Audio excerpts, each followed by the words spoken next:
course I do. I feel that way from day one. Remember, it won't happen. You never know, right? But I don't assume it will happen in 2024 or 2025, better yet. No. I don't think they'll be in New Orleans, but it could happen. I mean, if you look at the Chargers' biggest problem was coaching.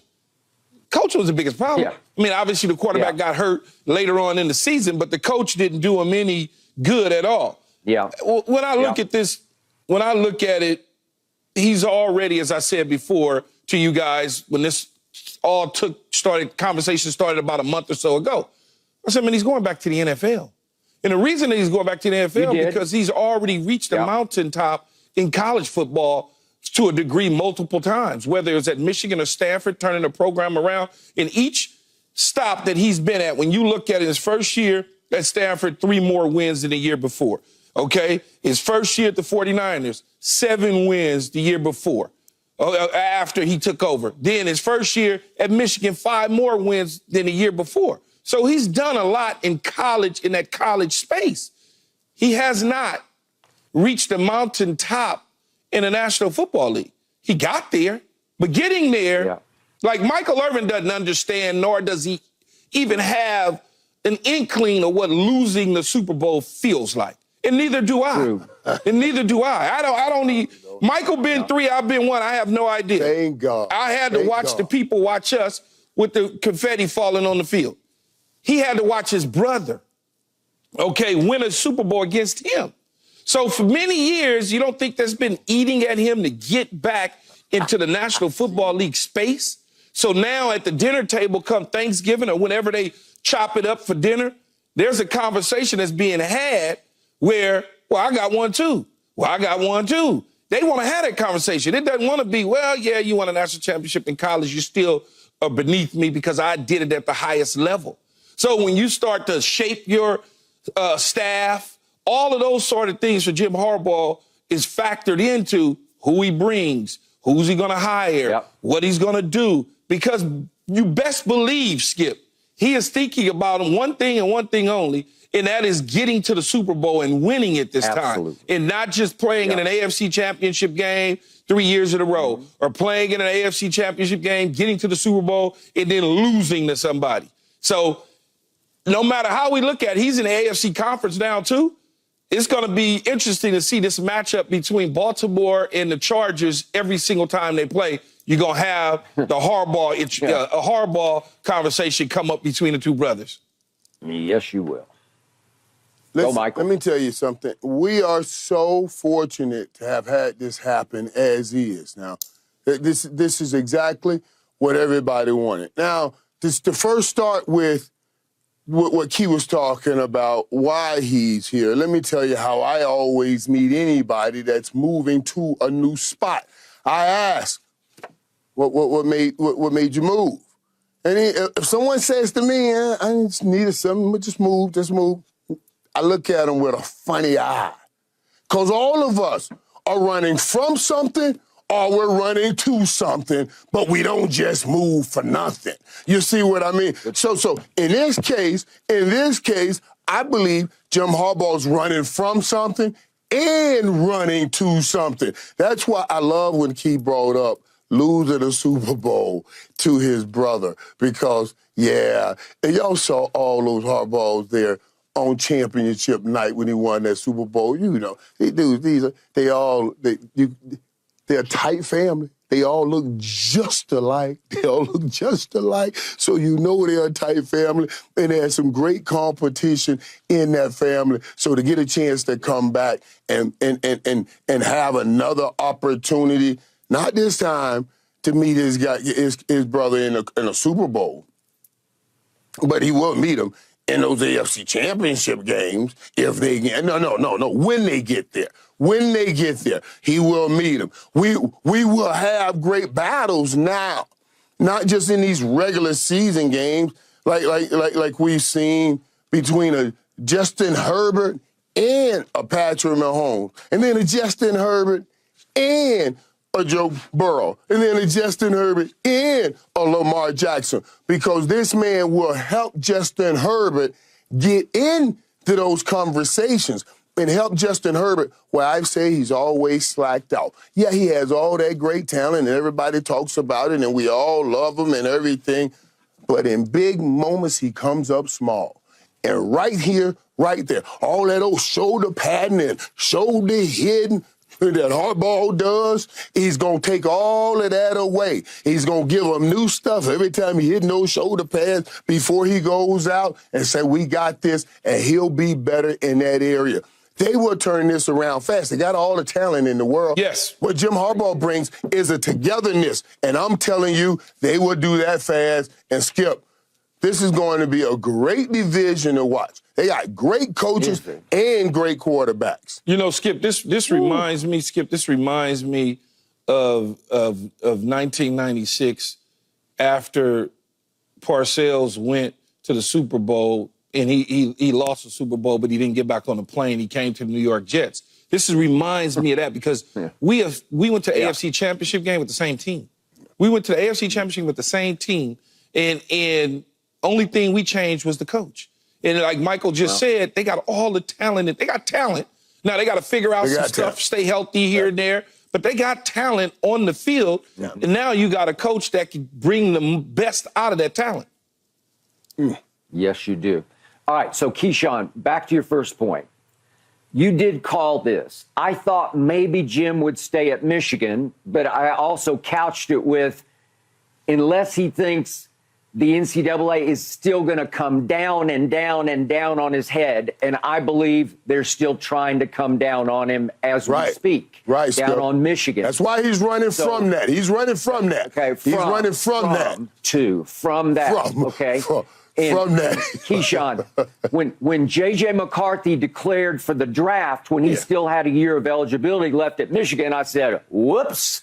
That's your first sign that he doesn't want to run it back with Jim because Jim's going to run to somewhere in the National Football League.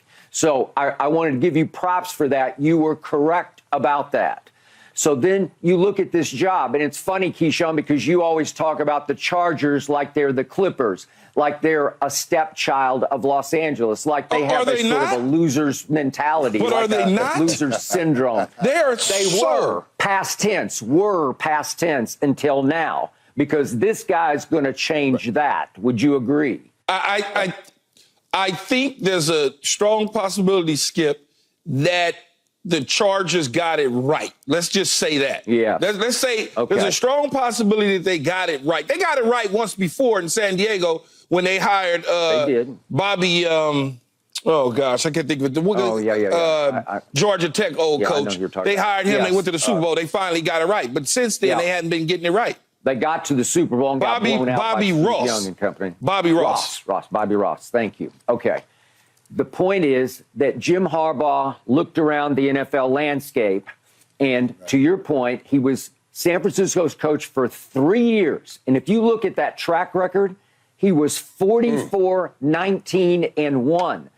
Whew! That means as he requalifies as an NFL coach, he'll have the best career record of anybody coaching in the NFL right now, because it's hard to beat 44-19-1. So he got to 3 straight NFC championship games. He got to 1 Super Bowl. He got within 1 play, Colin Kaepernick to Michael Crabtree, of winning that Super Bowl. I thought it was pass interference. They're not going to call it, I guess, at the end of the game. And his older brother survived and beat him in the Super Bowl. So, Keyshawn, he looks around the landscape and he says, aha, I see a sleeping giant in Los Angeles, the other team in L.A. And he's saying, wait a second, just a year ago, that Chargers team went to Jacksonville. Remember this game? Mm-hmm. They were up in a playoff game. They're up 27-0. Michael, does that ring a bell? 27-0 late in the first half. That's reminiscent of what Green Bay just did to Dallas, right? Right. Except right. Unfortunately, but it's also what Jim Harbaugh's running to. This is what he's running to. This is what he's running to. Look, right, what you're talking about now. 27-0, and guess what? They got outscored in the second half. What was it? 24-3. They lost 31-30. We didn't come back on Green Bay. It just got worse and worse and worse, and we're down 48-16 early in the fourth quarter. But Jacksonville slowly but surely came back on Brandon Staley and company because they lacked a commanding officer, a CEO, a driving force at head coach, because the talent is there. So Jim's saying, wait a second, do they have a quarterback? Yes, they have a quarterback. Has he been very good? He's been very good, but he's not yet a superstar because he hasn't taken that next step, right? Yeah. Jim Harbaugh can lift him up through into that next step. Do they have a left tackle? Left tackle's a big deal. Oh, wait a second. They got one of the best left tackles in Rashawn Slater. Oh, that'll work. Do they have a receiver? Well, they got one of the best receivers in Keenan Allen. I know he's up there in years, but man, nobody gets open better than Keenan Allen. Just gets open. That's all he does is just get open. And I think he can still play at a very high level. Mike Williams tore his ACL. Will he come back? Yeah, but you got star power there. And then on defense, as you guys know, you still have Khalil Mack. You still have Joey Bosa. You still have Derwin James. You still have Asante Samuel Jr. at cornerback.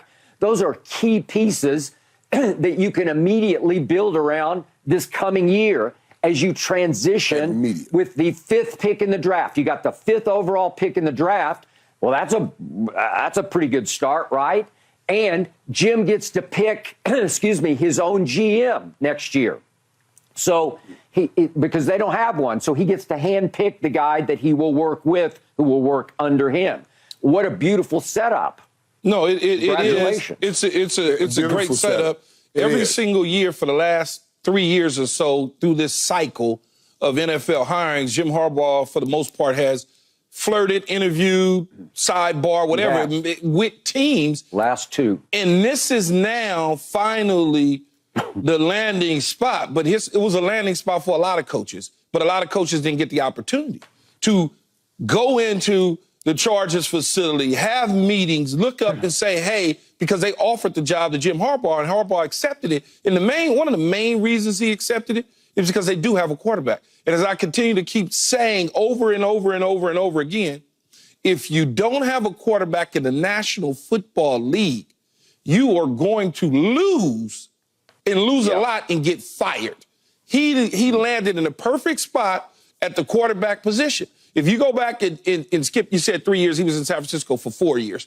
So when you go back to San Francisco, I mean, those 3, he went to 3 straight NFC. Yeah. I just wanted, I wanted to make sure he's learned it. He's landing on the first spot in a perfect opportunity, Key. Perfect opportunity. Because a lot of coaches have come in that spot and had that same talent with that same quarterback. They've come in and they walked out. Well, so he's landed a perfect opportunity. Here's what I would say, and I think he'll make the most of that opportunity. There's some work to be done, guys. Wait.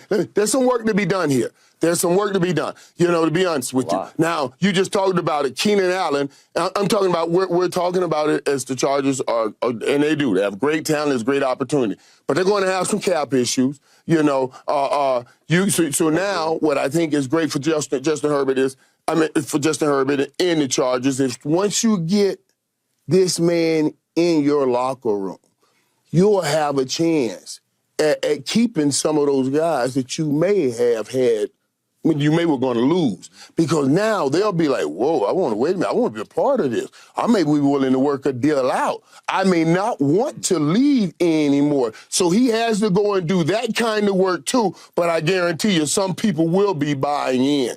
Well, the difference in his tenure in San Francisco is he eventually butted heads with general manager Trent Baalke. They just couldn't get on the same page on what they wanted to do, free agency, via the draft, all of those sort of things. So he made the decision it was probably best for him to move on and go do something different. This opportunity now is, like you said, Skip, I'm going to be allowed to bring somebody in to work alongside of me that we could somewhat see eye to eye, but I'm the person essentially in control of the situation, which he has shown in 2 college spots, both at Stanford and at Michigan, when he's allowed to pick his own players in college football, because that's what you could do. You decide on those players who go on the field, decide on those players who come into those locker rooms who you give scholarships to. He has that opportunity now at the Chargers, so you can certainly see where he's going to pick his type of guys that vibe with him, that understands who he is, so he won't have the same problems that he had with Trent Baalke in San Francisco. Furthermore, I think when you look at what he's capable of doing in a short order, in a division that's not all that great, that got two new coaches in Sean Payton and Antonio Pierce, those teams are trying to rebuild. When this is somewhat already established, he can hit the ground running, quick, fast, and hurry. I look forward to the Chargers being in the playoffs next year. Yeah, definitely. Yeah. So Keyshawn, you want to go, Mike? Yeah, no, I'll let you guys go. Go ahead. Where were you back at? Okay, so Keyshawn, back to San Francisco. Skip, I did want to drop. Let me drop this in. Right. Let me drop this one thing in, just because since we're here. Remember this too, Key, because you just talked about him leaving Michigan. Let me drop this one thing in. Baltimore is in the AFC Championship game. Yes, sir. Why? They brought in two coordinators from the college rank that played against each other at Michigan and Georgia just a couple of years ago. Monken and McDonald over there in Baltimore. So they brought in some of those schemes and some of those college schemes that worked at this level. It opened it up for Lamar Jackson. He's just coming from that college rank. I can't wait to see what new things, because he was innovative the first time around when he pulled up a Colin Kaepernick and put him on deck. We didn't even know about Colin Kaepernick until he put him on deck. Now I can't wait to see how innovative he is this time around. That's all I wanted to talk about. Sorry about that, Skip. Okay, well, no, I'm glad you brought up Colin Kaepernick, because I was about to. I don't think Jim got enough credit for that Super Bowl season when in mid-season, midstream, he said, Alex Smith is okay, but I drafted this kid in the second round, and he's really good. He's going to be better than Alex Smith, and I'm willing to roll the dice right now. And they rolled it mid-season, and they took off with Colin Kaepernick. And I saw a quote today in a piece in USA Today by Mike Freeman, a column, and he covered those teams, and he reached out to Colin Kaepernick. This is 2 days ago, before Harbaugh was even hired here with the Chargers. And Colin wrote back to Mike Freeman, Harbaugh is the one coach you call if you want to compete for a championship, period. Yeah. Well, that says a lot from a guy, Colin Kaepernick, who got put on the map. Then he obviously seized the day and seized momentum.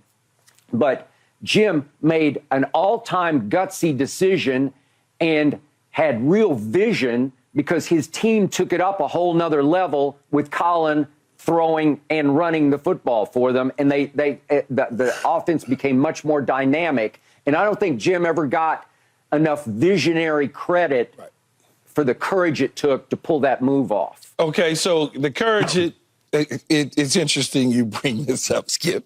You say courage to pull and that he was move. leaving an Andrew Luck. He was leaving an Andrew Luck, a totally different type of a quarterback. He brought and came in and did that with a Colin Kaepernick. So it's not like, oh, this is the offense I was running in college, I want to bring it over here. Andrew Luck was doing something totally different. Totally different. That's the brilliance of the coaching. Brilliance, no question about it. But you said something there, Skip, right? And I want to say this on Undisputed, and I want to say it now. Okay. We could start the Kaepernick watch right now. We could start it. We can start the Kaepernick watch. I'm just telling you. If he was in trouble at the quarterback position, I would bite down on that apple. I want you to bite. Wait, but hold on. We're not talking about a starter.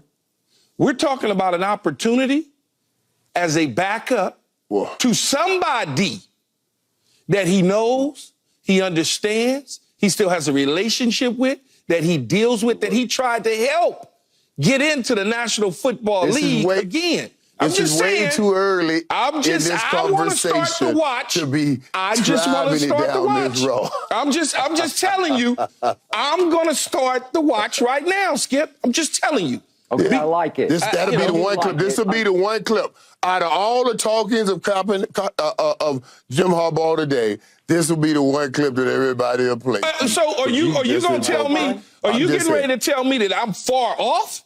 Like even though he hadn't played in 100 years, I'm not saying you're far off. And Right. And I know this is the right dude because he's a system, you know. He ain't, he gonna buck the system. Let me just say that way. Exactly, right. Michael. I feel what you're saying. That's my whole point. What you're saying. Out of any of these dudes that they call mavericks in sports and things like that, out of any of them, he's in charge. Right. He's the one in charge. He's the dude. He's the dude. Come on, man. He got all the keys to the car, Skip, for the Chargers. Yeah. And the Chargers are trying to win. They going to let him do whatever the hell he want to do.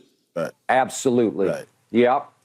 And Key, you're pushing this idea as the backup quarterback to Justin Herbert, right? Total backup. Did you see that? Did you see their backup when he got hurt? When Justin Herbert got hurt? The complete wheels fell off completely for the Chargers at that point for the several games at the end of the season. All I'm saying is, when you have a relationship with somebody as deep as he does with Harbaugh, you can't ignore that, hey, I'm back in the league. You was once my guy who's still in terrific shape. I watched you just throw a couple months ago, throw the guys. Like, you can't sit there and tell me that ain't you. I'm just saying, Michael. It works. I'm just saying. Yeah. Now that's a dip. Now look, will the league itself be like? But again, like you said, Michael and Skip, he does what he wants to do when he wants to do it. Ain't nobody gonna tell him what to do. He does. Right. Yeah. Right. And what a way to even try to say, you know, hey, I'm here with you guys, then to go and take it to that route. Now, I believe that if Justin Herbert goes through a major injury or something, then we'll see. That's going to be something to watch. That's going to be something to watch. Okay, you can discount it if you want to. But remember this, Key, it's going to bring, even as a backup, it's going to bring so many more things along with it. You know what I mean? The whole conversations and all of those things start back up. And I don't know if the Chargers, and maybe that's the way the Chargers can stop being the step brother and the step baby and the step whoever, and get more people talking about them. I'm just saying, man. I'm just saying. Watch out for it. That's all I'm telling you. Yeah. Key, I think Justin's established enough. He wouldn't see Colin as a threat coming in because Colin's been out now for however many years it's been. Absolutely. It would be a nice. You see what this did, Skip? No, you see what this has done now? Like it. Now this is hijacking. It's hijacking the conversation. It's going to hijack the conversation right on out of here. I didn't mean to hijack the conversation. It's just that when Skip mentioned what he mentioned, it brought, when he started talking about Kaepernick, the light went off in my head because the one guy who continued to try to help him get back in the league. Now, remember, Kaepernick had an opportunity to go to his brother in Baltimore, but it got all messy because of some other stuff, and then it became more than what it should have been. All I'm saying is you gotta watch it, Michael. Just watch it. That's all. I don't know everything. I know some things. All right, so up next, we got to go a cut deeper here. Jim Harbaugh, Bill Belichick is still out there. Better coach, Harbaugh or Belichick? That's the question. No mercy, no mercy, no mercy. Thanks for watching, Undisputed fans. Do you want more highlights from the show? Make sure to click that subscribe button for all the exclusive content from Undisputed.